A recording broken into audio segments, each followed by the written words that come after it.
이방의 빛이 되는 성도들의 역사, 성도들의 역사로 이방의 빛을 전해서 세계적인 복음운동, 복음확장이 있을 것을 말씀한 거죠. 이사야 42장이 하나님의 3대 역사, 첫 번째 역사는 우리 예수님 메시아 예수 그리스도를 통해서 대속의 주, 우리의 구주, 우리의 믿음의 주가 되신 예수님에 대한 말씀입니다. 예수님에 대한 예수님의 그 사역은 예수님이 십자가를 지시고 부활을 하신 십자가의 대속과 부활하여서 우리에게 새로운 생명을 주신 거기까지가 예수님의 역사, 그 다음에 부활하셔가지고 성신을 부어주시기까지가 예수님의 역사입니다.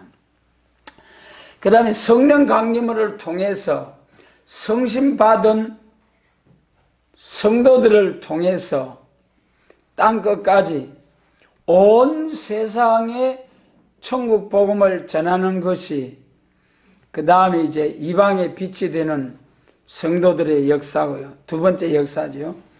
세 번째가 9절부터 세일을 고하는 심판날의 역사. 그래 이사야 42장은 하나님의 3대 역사로 구성이 되어 있습니다. 그리고 중요한 것은 18절로 19절에서 기머거리 소경이 누구냐, 내 종이 아니냐. 하나님이 계약에 붙들어 쓰시는 종들이 소경이고 기머거리라는 거예요. 그게 무슨 말씀이냐 하면은 이 하나님의 3대 역사, 시대적인 역사를 알지 못하면은 그것이 곧 소경 기머거리라는 거예요.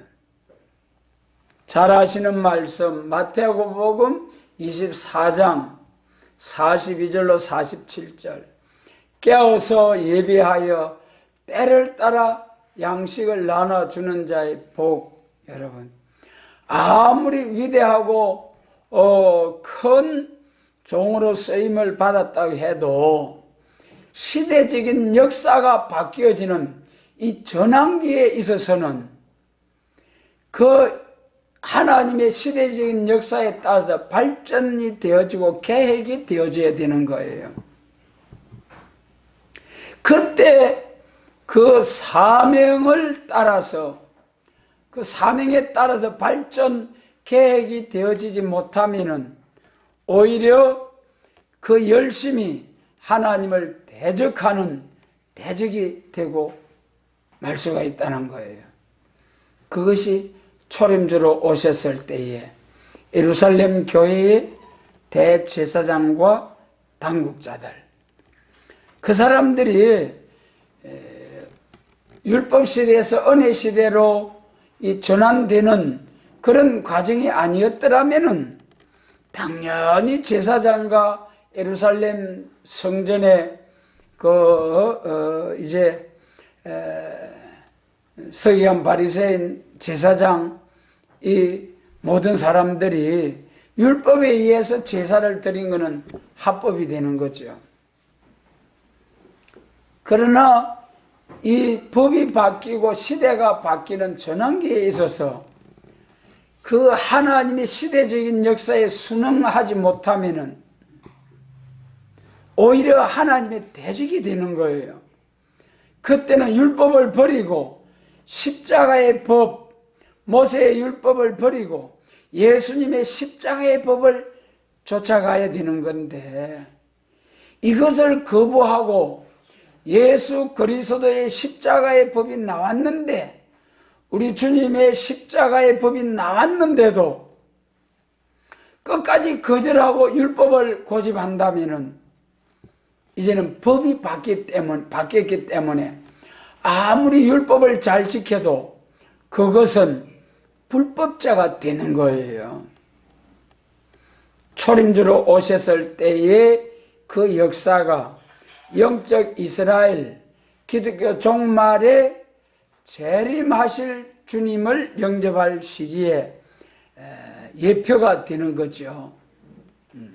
그래도 이 시대에 우리가 초림제로 오셨던 예수님, 예루살렘 교회와 예수님의 관계, 예수님의 재림과 오늘날 교회가 새로워져 또 한 번 새로워지고 발전하고 계획이 되어져야 된다는 이 시대적인 역사를 모르면은 열심으로 신앙생활 잘하고 그 변화에 적응하지 못함으로 오히려 하나님의 대적이 되어서 예수님을 십자가에 못 박게 내어준 대제사장처럼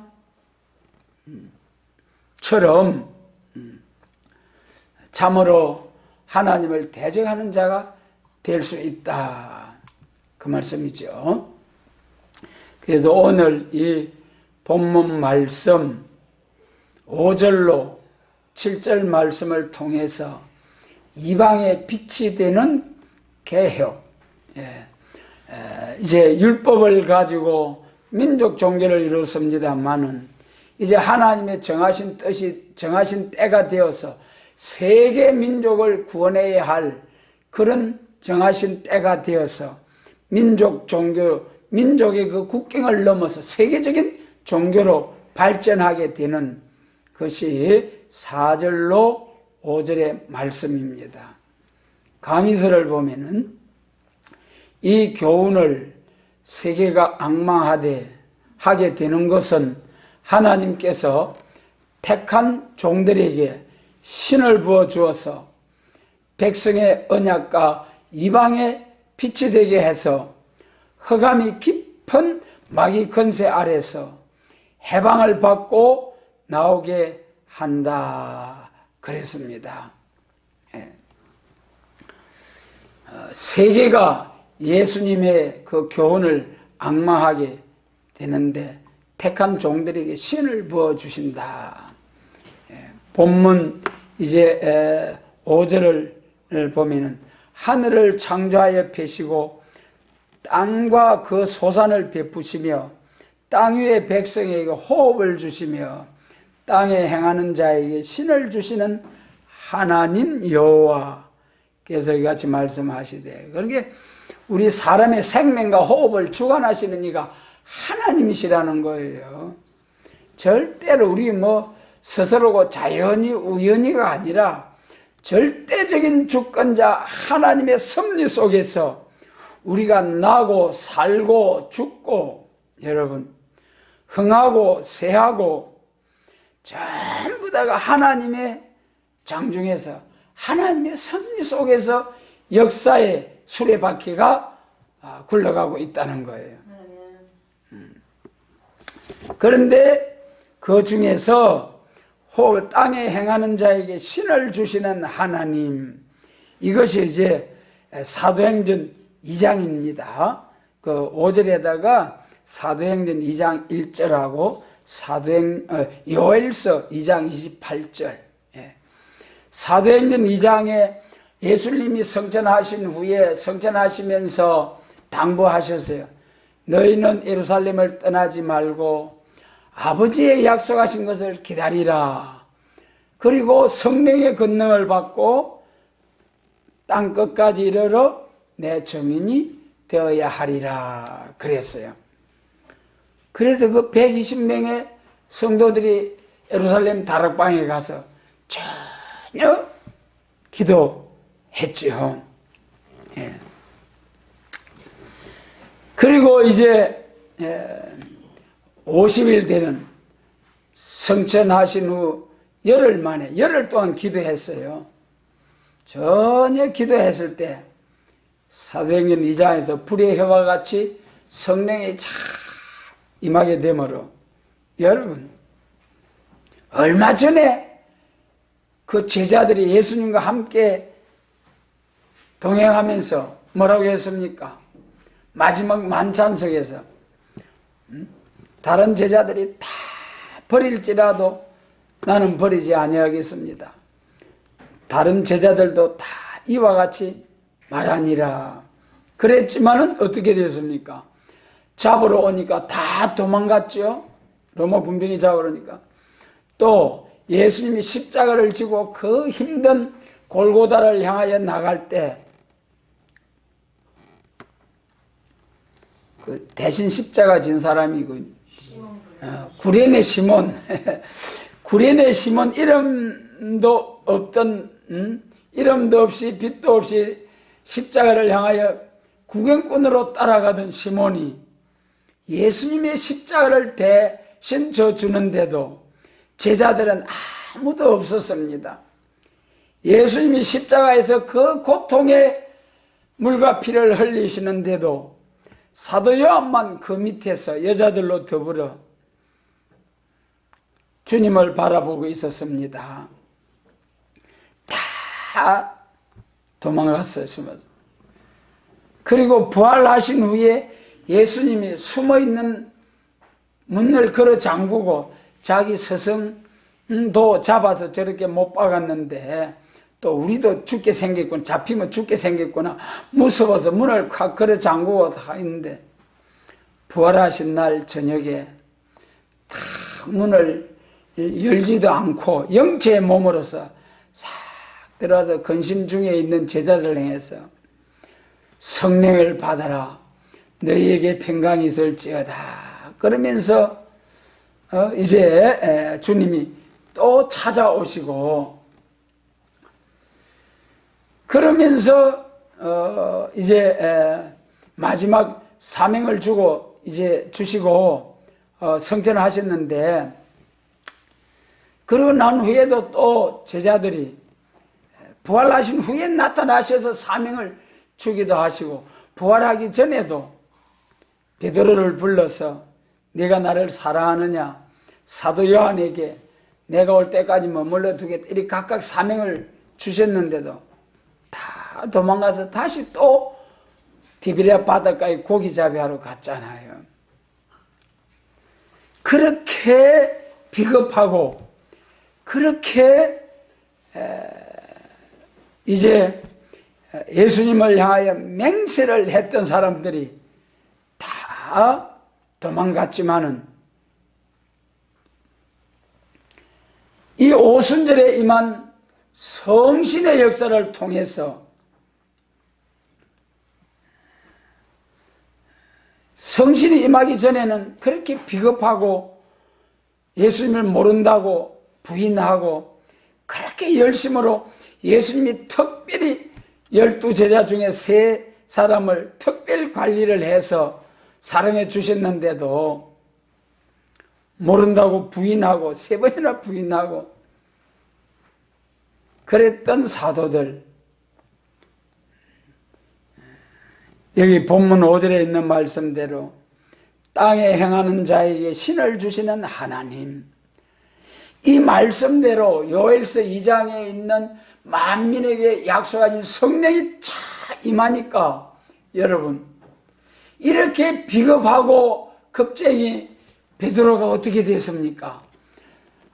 설교를 쫙 하는데 각 나라에서 온 사람들이 전부 자기 나라 말로 방언으로 알아듣는 거예요. 얼마나 신기한 일입니까? 놀랄 일이죠. 그리고 막 회개운동이 일어나는 거예요. 너무 놀랄 일들이 일어나니까 술 취했다 이 사람들이, 저 갈릴리 어부들이 술이 취해가지고 저렇게 헛소리한다 그럴 정도로. 여러분 오늘 우리도 성령 충만 받으면 정말 신과 같이 쓰임을 받게 됩니다. 이런 귀한 성령 충만을 사모하고 기다리고 또 사모하는 우리 모두가 되시기를 원합니다. 그렇게 성령 받고 난 후에는 어떻게 됐습니까? 막 형제들아 우리가 어찌할꼬 하면서 회개운동이 일어나지요. 그 다음에 하루에 3,000명이 막 회개해서 교회가 막 부흥운동이 일어나지요. 교회가 부흥이 되니까 어떻게 됩니까? 경제적으로도 막 넉넉해져 가지고 막 은혜로 갖다 쏟아 부어 가지고 같이 먹고 마시면서 열심으로 하나님을 섬기면서 기뻐하고 즐거워하는 모습이 사도행전 2장 4장 아닙니까? 여러분, 그래서 저희가 사도들의 가르침을 받아 서로 교제하며 떡을 떼며 기도하기를 힘쓰니라. 사람들이 물건을 서로 통용하고 재산과 소유를 팔아 각 사람의 필요를 따라 나눠주고 46절 사도행전 2장 46절 날마다 마음을 같이하여 성전에 모이기를 힘쓰고 집에서 떡을 떼며 기쁨과 순전한 마음으로 음식을 먹고 하나님을 찬미하며 온 백성의 칭송을 받으니 주께서 구원받는 사람을 날마다 더하게 하시니라. 이것이 성신받은 성도, 교회를 통해서 나타나는 열매입니다. 믿는 사람이 다 함께해서 물건을 통용하고. 그래서 공산주의는 성경을 당한 이념이라고 그랬어요. 여러분, 우리 성경이 창세기에서 계시록까지 중심 내용이 뭐라고 했습니까? 예수 그리스도를 통하여서 타락한 에덴 동산을 타락한 에덴 동산과 만물을 회복한다는 것이 성경이에요. 성경. 여러분, 공산주의의 시조들이 다 누굽니까? 마르크스, 엥겔스, 레닌, 스탈린, 신학생, 또 믿는 사람, 이런 사람들의 손으로 공산주의를 만들어내는 거예요. 그리고 공산주의의 역사 철학 보면은 변정법적 유물 사관에 의해서 원시 공산사회에서 노예, 봉건, 자본주의, 프로레타리아 독재 사회를 거쳐서 이상적인 지상낙원 공산사회를 이룬다는, 이것이 공산주의의 변정법적 유물 사관, 공산주의의 역사 철학이에요. 오늘 우리 교회가 에덴 동산에서 시작해가 다시 에덴 동산을 회복하듯이 공산주의도 원시 공산사회에서 이상적인 지상낙원 공산사회로 이렇게 회복해 들어가는 것이 공산주의의 역사관이에요. 그게 뭐 같습니까? 우리 구속론의 7시대. 그래서 지상낙원, 에덴 동산이 회복된 지상낙원. 마귀가 여러분 예수님을 대적만 하는 줄 아십니까? 이 예루살렘 교회의 메시아 그리스도가 약속대로 선지자들의 예언의 말씀대로 오셨지만은 대제사장과 예루살렘과 그 교회 성도들은 예수님을 영접하지 못하고 대적했지만은 마귀 귀신들은 어쨌습니까? 예수님을 알아보고 그리스도여 우리를 멸하러 왔나이까? 그러면서 차라리 우리를 저 돼지떼에게 보내주소서. 그래가지고 귀신이 돼지떼로 한 대로 보내달라 해가지고 그 돼지 한 대 들어가 2,000마리 돼지가 전부 다 물로 확 들어가지고 다 죽어가지고 그 주인이 쫄딱 망했잖아요. 여러분, 또 바울과 일행이 전도할 때 그때도 바울을 향하여 이 사람들은 하나님의 사람으로서 복음을 전하는 자들이라 그러면서 바울과 일행을 알아봤잖아요. 여러분, 그래서 오늘날 공산주의라는 것이 공산신앙이에요. 신앙. 오늘 우리가 그렇게 믿듯이 반드시 봉건주의에서 자본주의로 거쳐서 자본주의를 통해서 빈부격차가 극심해질 때에 노동자, 농민들이 일어나가지고 자본주의를 엎어버리고 그 다음에 국가도 없애버리고 가정도 없애버리고 모든 사유를 완전히 완전히 없애버리는 동안에 프로레타리아 독재사회, 그래가지고 권력이나 무슨 기득권층을 완전히 없애버리고 완전히 사회주의를 만들어가지고, 그래서 정부도 없고 가정도 없고 뭐 이제 권력 모든 것도 없애버리고 다 평등하게 공평하게 해준다는 이상적인 공산사회. 이거는 역사의 법칙이라는 거예요. 이제 공산주의자들이 자본주의가 아무리 일어나도 반드시 자본주의 거꾸러지고 폭력 혁명을 통해서 거꾸러지고, 이제는 이상적인 지상낙원 공산사회가 온다. 그런데 여기 이제 성신을 받은 마귀 귀신의 영을 받아도 성신의 역사로처럼 이 사도행전 2장과 4장의 유무상통에 이걸 뺏겨가지고, 그래가지고 자기들이 마귀가 지상낙원을 준다는 거예요. 진짜 지상낙원은 예수님이 재림하셔가지고 천년왕국, 그것이 이 지상에서 이루어지는 지상낙원 천년왕국이에요. 에덴 동산이 회복되고, 에덴 동산보다도 더 향상된, 에덴 동산에는 죄가 들어왔죠. 죽음이 들어왔죠. 저주가 들어왔어요.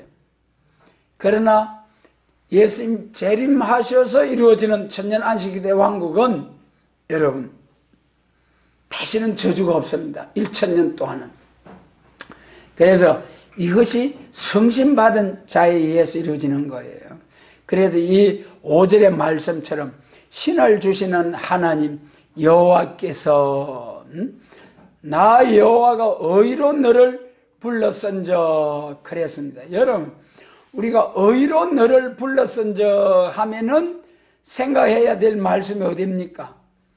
항상 하나님의 부르심은 창세 전에, 또 이제 복중에 짓기 전에, 조성되기 전에, 태에서 남으로부터, 또 지명하여 부르시고 고난의 풀무에서 부르시고, 이런 각각의 부르신 기회가 있었습니다마는 가장 잘 나타내 주신 것이 로마서 8장 29절로 30절 말씀이죠. 미리 정하시고, 자, 여러분, 미리 정했다. 언제 정했다는 겁니까? 영원한 때, 창세 전에 영원한 때 미리 하나님이 정하시고, 여러분, 우리가 세상에서 무슨 일을 할 때, 건물 하나를 지을 때, 회사 하나를 설립할 때도 주인의 머릿속에 구상을 하잖아요. 여러분, 아무런 생각도 없이 뚝딱뚝딱 이제 노동자들을 불러다가 일부터 시킵니까? 전부 다 주인의 머릿속에서 구상을 하고 설계도가 나오고, 그 다음에 설교도대로 이제는 사람을 불러다가 일이 시작되지 않습니까? 미리 아시고, 그 다음에 두 번째 미리 정하시고, 예지, 예정.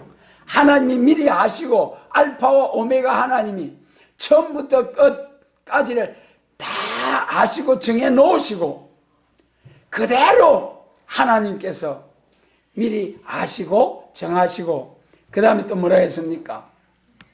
부르시고 정한 때에 부르신 거예요. 2000년 전에 부른 사람, 2000년 전에 예수님 오셔가지고 사도들을 부르시고, 서대반 집사님을 부르시고, 바울 사도를 부르시고, 이제 유럽의 선교사들을 부르시고, 그래가지고 그때 하나님 정한 사람들을 불러서 하나님이 성신으로 역사해가지고 제3을 주시고 만문을 열어서 지혜와 계시의 영을 주셔서 하나님을 알게 하시고, 사명감을 주셔서 죽도록 충성하게 하시는 성령님의 역사. 그래서 이 성령님의 역사는 예수님의 십자가와 부활로 중생, 거듭난 우리 성도들을 자라나게 하는 것이 성신님의 역사입니다. 성신의 역사예요. 여러분, 마치 우리 아이가, 어린 아이가 태어나기만 하면 됩니까? 태어난 후에는 부모의 그 관심, 사랑 속에서 자라나잖아요.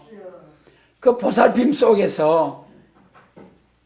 그와 같이 천국 백성으로 거듭난 하나님의 자녀된 자를 성령님의 은사 역사를 통해서 자라나게 하는 거예요. 자라나게 하는 거예요. 그래가지고 사랑에 불타는 심정으로 이방인들에게 복음을 전하게 하시는 역사다. 성신 받고 보니까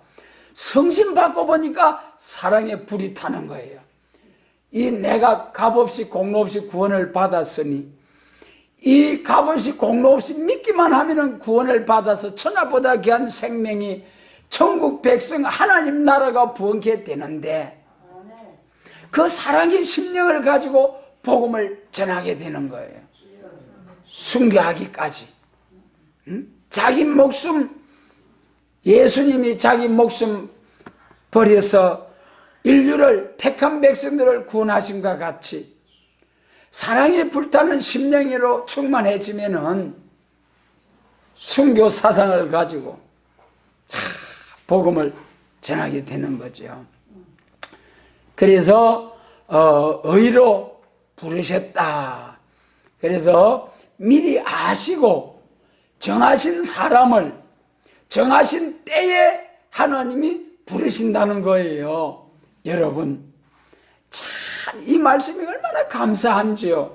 여러분, 우리를 이 정한 때에 태어나게 하시고 또 이제 은혜시대 교회에서 은혜시대 찬송 부르면서 예수 믿다가 하나님의 은혜로 또한 이사야 25장 가리워진 맨밥과 희장을 싹 제하셔서 영육의 사망을 영원히 멸하는 이 귀하고 귀한 복음 가운데로 인도하신 이가 하나님이십니다.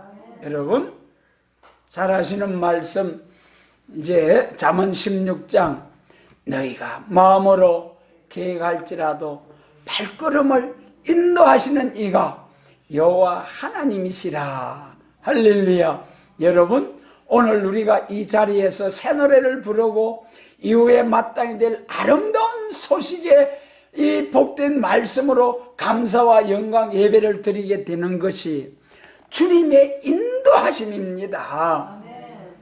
바울 사도의 고백처럼 나의 나됨은 하나님의 은혜로라. 여러분, 절대적으로 전적인 하나님의 은혜요 주권 아래서 우리가 인도하심을 받은 것 뿐입니다. 예. 그래서 의로 부르시고 그 다음에는 또 뭐라고 했습니까? 어렵다함을 주시고, 네 번째지요.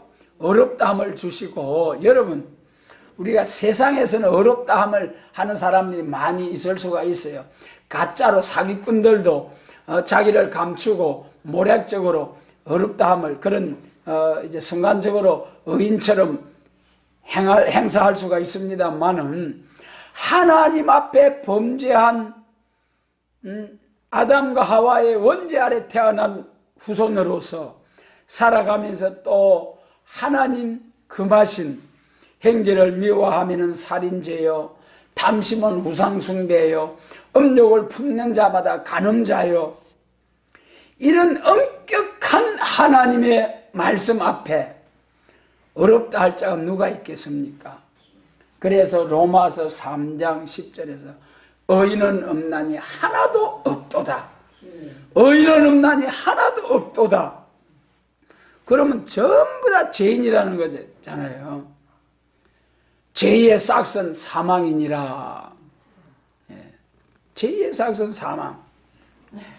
다 죽어요. 하나님 앞에 살아서 천국 갈 사람은 한 사람도 없다는 거예요. 여기에 하나님께서 우리 성천하신 예수님께서 성신을 부어주심으로 우리가 예수님을 먼저 지혜와 계시의 영을 받아서, 에베소서 1장 17절에 먼저 지혜와 계시의 영을 받아서 하나님을 아는 은혜 받아서 하나님의 자녀가 되고, 그 다음에 또 정한 때가 되어서 이제 사망을 영원히 멸하는 복음을 또 받게 되는 그런 역사가 예언이 되어 있어요. 그래서 우리를 불러서 어렵담을 주시고 제3을 주시는 하나님의 은혜죠. 배나 갚았느니라. 우리 예수님의 공로는 우리 택한 자들의 죄를 배나 갚았고도 남음이 있도록 넉넉히 하나님 앞에 우리 십자가의 보혜로 공로로 우리 죄가 사함을 받았습니다.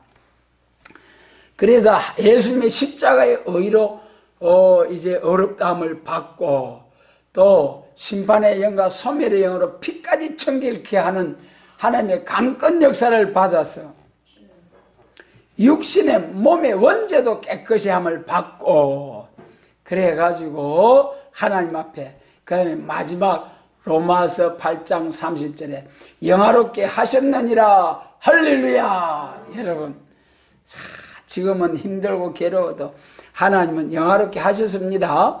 우리가 이 복음 꼭 붙들고 나가면은 그 영광에 딱 도달하게 됩니다. 그래서 하나님은 에베소서 2장에서 이제 우리를 보좌 앞에 앉히셨느니라. 하나님 그걸 보고 천국이 이루어진 것처럼 기뻐하실 좋으실 하나님. 그 하나님이 그날을 이제 생각하면 기뻐하시는 것처럼 우리도 기뻐하면서 그날을 소망하면서 기뻐하면서 살자고요, 여러분. 그래서 나 여호와가 의로 너를 불렀은즉 내가 네 손을 잡아 너를 보호하며 너를 세워 백성의 언약과 이방의 빛이 되게 하리니. 백성의 언약과 이방의 빛이 되게 한다. 이방의 빛이 되게 한다는 거예요, 여러분. 예수님 오시기 전에는 민족 종교를 했죠. 율법적인 종교, 민족 종교. 예표적인 육적 이스라엘 한 민족에 국한된 종교였어요.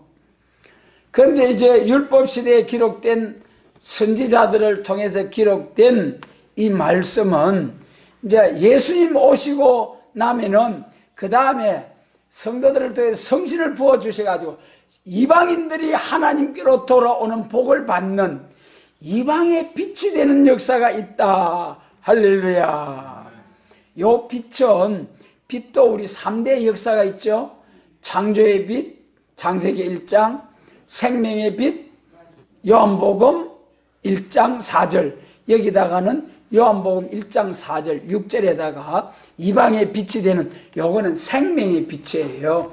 죄와 사망의 허감 아래 있던 자들이 갈릴리에서 하나님의 영광스러운 빛이 나타난 갈릴리에서부터 예수님이 회개하라. 마태복음 4장에서 그랬죠. 때가 찼고 하나님 나라가 가까우니 회개하고 복음을 믿으라. 우리 예수님이 딱 이사야 40장 그 3절처럼 요단강에서 세례를 받으시고 이사야 9장처럼 갈릴리에서 복음을 전하셨어요. 그리고 나기는 베들레헴에서 예언대로 나셨어요. 그런데 예루살렘 교회 당국자들이 뭐 때문에 예수님을 가짜라고 사입이라고 했습니까? 이단이라고 했습니까? 갈릴리에서 나왔다고. 메시아 그리스도는 다윗의 독립 베들레헴에서 나와야 되는데 저 예수는 갈릴리 나사렛 동네 목수의 아들 아니냐? 갈릴리에서 무슨 선한 것이 나겠느냐? 그러면서 예수님을 대적하고 말았어요. 실상은 예루살렘 교회가 당국자들이 제사장들이 하나님 말씀을 선지서를 다 모른 거예요. 예수님은 반드시 성경대로 베들레헴에 나시고 이제 광야에서 소개를 받으시고 그 다음에 갈릴리에서 복음을 전파하시고 성경적으로 그대로 딱 예수님이 걸어오셨는데, 이 예루살렘 교회는 베들레헴 탄생 미가서 5장 2절 그것만 알았어요.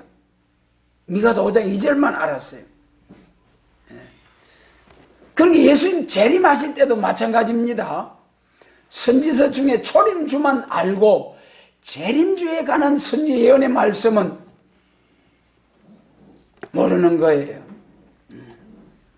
그래서 여기 이방의 빛이 되게 하리니, 빛의 3대 역사 중에 두 번째 생명의 빛, 요한복음 1장에 태초에 말씀이 계시니라. 이 말씀이 하나님과 함께 계셨으니 이 말씀이 곧 하나님이시라. 그가 없이 창조된 것이 하나도 없다. 그가 빛으로 이 세상에 오셨으되 영접하지 아니하였다 그랬어요. 초림주로 오신 예수님이 빛으로 오셨어요. 빛으로 오실 때 그 빛을 통해서 무슨 흑암이 물러갔습니까? 죄와 사망의 흑암. 우리 예수님의 생명의 빛의 역사를 통해서 죄가 사함받고 죽음이 싹 이제 물러가는 역사가 이 예수님의 초림주로 오신 예수님 영혼 구원의 역사.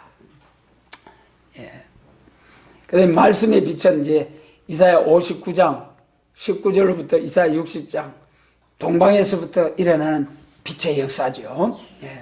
그래서 이 이방의 빛이 되는 역사다 그랬어요. 그래서 육적 이스라엘 민족 종교에 국한되었던 이 유대교가 이제는 민족 종교의 국경을 넘어서 세계적인 이방으로 쫙 빛이 전파되는 거예요. 그 과정이 사도행전에 나오잖아요. 그 과정에서 베드로 사도가 첫 번째 딱 예수님이 너는 베드로라, 내가 이 반석 위에 내 교회를 세우리니 음부의 건세가 이기지 못하리라. 베드로를 통해서 역사하신 천국 복음. 사도행전 2장에서 베드로가 역사하죠. 그 다음에 7장에서 스데반 집사님이 쫙 복음을 전하죠. 그 다음에 8장 9장에서 그 막 부흥하던 교회가 쫙 흩어져서 복음을 또 막 전하죠.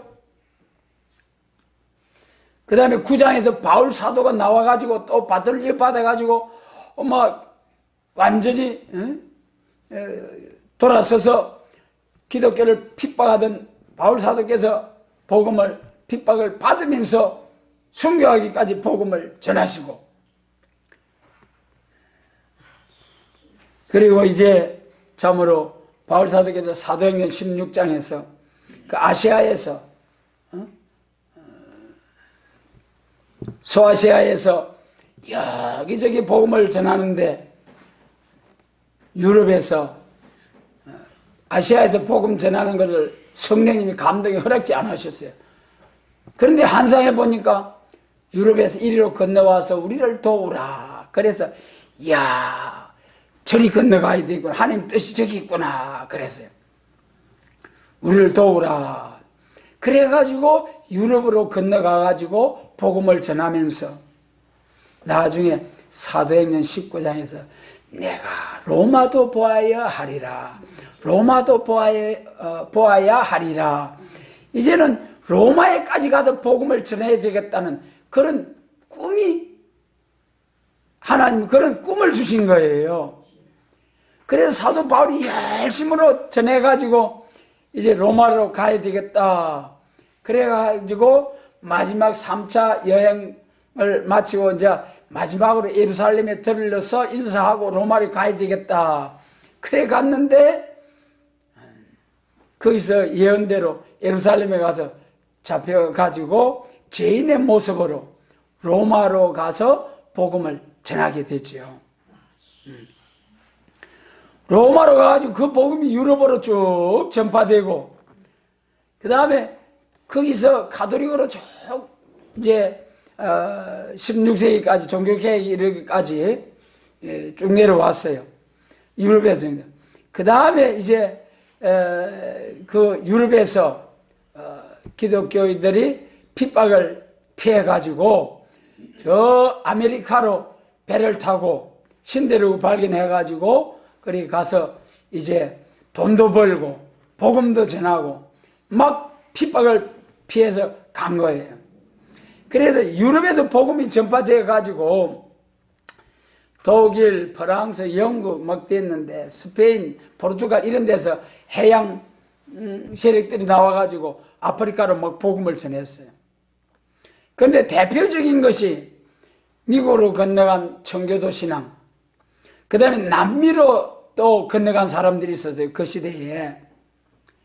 남미로 간 사람들은 남미의 그 보물을 찾아서 남미로 갔어요.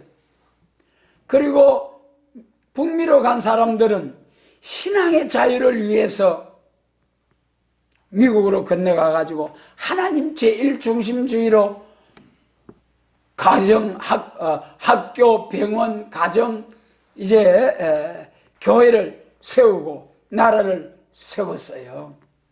그래서 여러분 자세히 들으시기 바랍니다.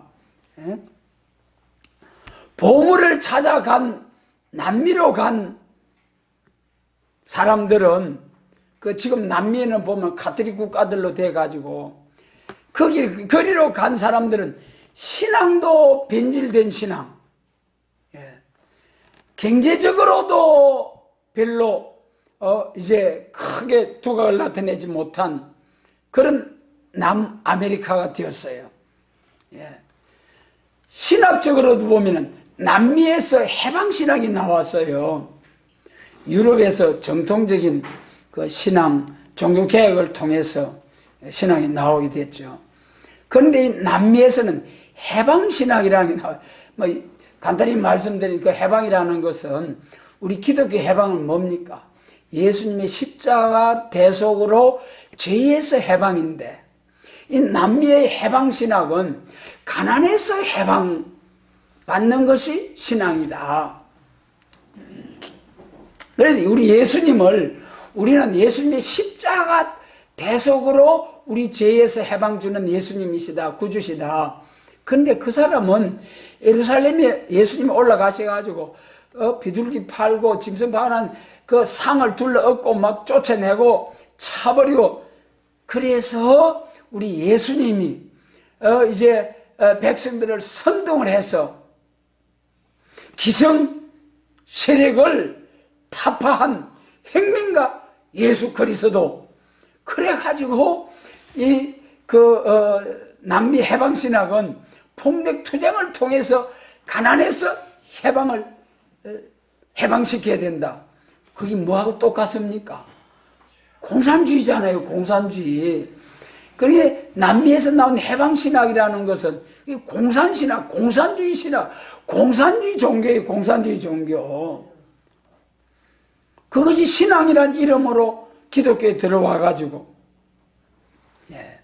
가난에서 해방, 그런 것이 남미에서 나온. 남미로 간 사람은 이제 보물을 찾아간 사람들은 보물도 찾지 못하고 지나고 보니까 신앙도 변질돼 가지고 완전히 잘못되고, 그러나 미국을 향해서 그 신앙의 자유를 향해서 찾아 나간 사람들은 미국에 정착을 해가지고 세계 최고의 나라를 건국하고, 신앙적으로도요 미국이 최고 세계 선교사를 많이 보내고, 아직까지도 미국에 그래도 보수신앙을 지키고 있는 교회가 많이, 유럽보다는 훨씬 낫죠. 그런 미국이 되었습니다. 그래서 이방의 빛이 되는 역사가 저 아프리카로 이제 아시아로 또 유럽으로 이래가지고 복음이 세계를 한 바퀴 쭉 돌고 땅끝이라고 할 수 있는 우리나라까지 미국에서 선교사들이 오고, 영국에서 선교사들이 오고, 호주에서 선교사들이 오고, 독일에서 막 카나다에서 오고. 그래 우리나라에 130년 전에 선교사들이 와가지고 상투 자르고 여자들 공부시키고. 여러분, 우리 조선시대에는 여자들은 공부할 필요 없다. 천민들은 공부할 필요 없다. 공부는 양반들만 하는, 양반 자제들만 하는 그런 차별된 그런 사회였잖아요. 기독교가 들어와가지고 상투 싹 잘라버렸죠. 여자들도 예수 믿어가지고 여자들도 공부시키고. 제일 첫 번째 남녀공학을 만든, 학교를 만든 자가 누군 줄 압니까? 이승만 대통령, 저 미국 하와이에서. 그리고 우리나라에서 기독교가 들어와가지고 병원 세우고 학원 세우고 고아원 양로원 세우고. 여러분, 우리나라 기독교가요 사회사업 하는데 70%가 기독교에서 한다는 거예요. 고아원 양로원 또 뭐 시설 이런 참 보살피는 거, 국가와 다른 종교 다 합해도 30%뿐이 안 되고. 이렇게 오른손이 하는 것을 왼손이 모르게 하라는 주님의 교훈을 따라서 이렇게 기독교가 나라를 위해서 애쓰고, 참된 기독교인은 나라를 위해서 어려운 이웃을 위해서 손을 내미는 것이 기독교 참된 성신받은 사람의 모습입니다. 그래 알게 모르게 나라를 위해서 이렇게 선한 일에 힘쓰고 있는 기독교를 뭐라고 합니까? 일부의 잘못된 교회와 종된 자들 때문에 개독교라는 소리를 듣고 얼마나 기독교가 욕을 먹고 있는지요. 그러나 저러나 이방의 빛이 되는 역사로 이제 민족적인 종교에서 뭘로 개혁이 되었습니까? 세계적인 종교로 개혁이 되고, 율법적인 종교에서, 모세의 율법적인 종교에서 이제 무슨 법으로? 예수 그리스도의 십자가의 법의 종교로 이렇게 개혁이 되어진 거예요. 그래서 여러분, 이방의 빛이 되는 사도들의 역사, 성도들의 역사를 통해서 세계적인 종교로 개혁이 되었다.